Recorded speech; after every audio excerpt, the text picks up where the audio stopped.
दिल्ली की ठंडी सुबह थी जब श्रीनिवास का काम मसूरी में खत्म हुआ।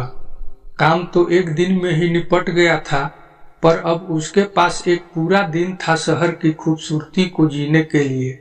उसने सोचा क्यों न मसूरी के पहाड़ों में थोड़ा घूम लिया जाए। दूसरे दिन सुबह श्रीनिवास माल रोड पर खड़ा था, जहां टैक्सी की हड़ताल की खबर ने उसकी योजना में थोड़ी खलल डाल दी। तभी एक टैक्सी ड्राइवर उसके पास आया।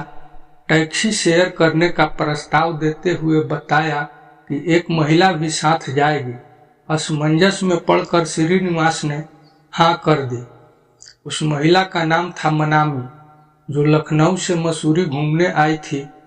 दोनों ने हल्का सा परिचय दिया और मसूरी की सर्दी में बर्फबारी का आनंद लेने के लिए निकल पड़े। रास्ते में ड्राइवर ने धनलौटी की ओर जाने की सलाह दी, जो एक शांत और खूबसूरत जगह थी, बर्फ से ढकी हुई।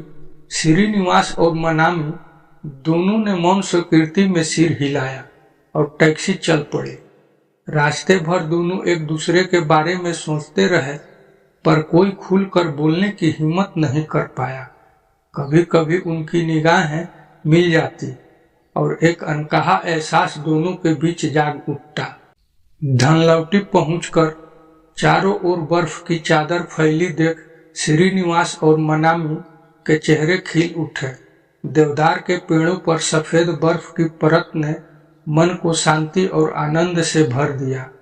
उन्होंने ठंडी हवा में सांस लेते हुए तस्वीरें खींची और गिरती हुई बर्फ के बीच बच्चों जैसे खेलते हुए वक्त बिता रहे थे। लेकिन टैक्सी ड्राइवर ने चेतावनी दी कि बर्फबारी इतनी अधिक हो चुकी थी कि रात में वापस जाना संभव नहीं होगा।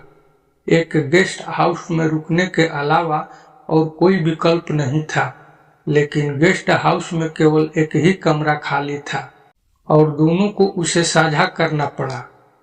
रात में कमरे में ठंडी हवाओं के बीच बातचीत का सिलसिला शुरू हुआ।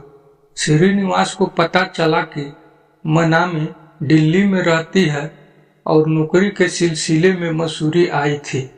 जब उसने बताया कि उसे नौकरी में कुछ शर्तें ठीक नहीं लग रही, तो श्रीनिवास ने उसकी मदद की पेशकश की, क्योंकि उनकी कंपनी में भी एक नई वैकेंसी निकली थी। धीरे धीरे उनके बीच की बातचीत में एक अजीब सा अपनापन उतर आया। रात और ठंडी हो चुकी थी, पर दोनों एक दूसरे की उपस्थिति में सहज महसूस कर रहे थे। श्रीनिवास ने मनामी को गर्म कॉफी ऑफर की। एक हल्का स्पर्श और फिर अनायास ही उनके बीच एक नया रिश्ता पनप उठा। उस रात की ठंड, जो उनके पहले कंपकपा रही थी, अब उनके बीच की गर्माहट में घुलकर खत्म हो चुकी थी। सुबह की पहली किरण के साथ जब दोनों जागे, बर्फ से ढकी दुनिया उनके सामने थी।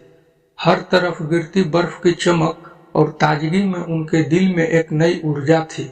शब्दों की जरूरत नहीं थी, सिर्फ मौन में एक दूसरे के साथ चलने की सहमति थी। फिर दोनों वापस जाने के लिए तैयार हो गए, इस अनुभव को अपने भीतर संजोते हुए, जो एक साधारण यात्रा से कहीं अधिक खास बन गया था। दोस्तों, यदि यह कहानी आपको पसंद आई हो तो इस चैनल को सब्सक्राइब, वीडियो को लाइक तथा शेयर जरूर करें। अंत तक बने रहने के लिए आपका बहुत बहुत धन्यवाद।